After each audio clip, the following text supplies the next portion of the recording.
குருவாயூரப்பனுக்கு தினமும் செய்யப்படும் ஒரு அபூர்வமான சேவை உண்டு. வாகை சார்த்து. இது எப்படி ஆரம்பமானது தெரியுமா? பண்டை காலத்தில் காஷு என்ற ஒரு சிறுவன் பெற்றோர் இல்லாமல் வறுமையில் வாழ்க்கை நடத்தி வந்தான். பசி அவனை வாட வைத்தது.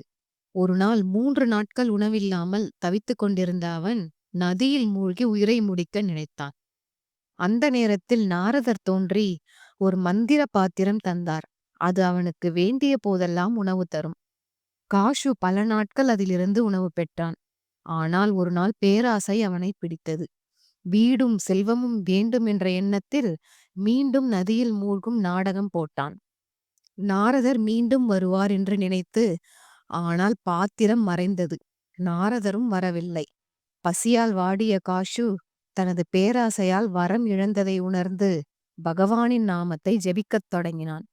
மகாலட்சுமி அவனை பார்த்து இறங்கி பகவானிடம் உதவி கேட்க, பகவான் அவன் பாவங்கள் இன்னும் தீரவில்லை.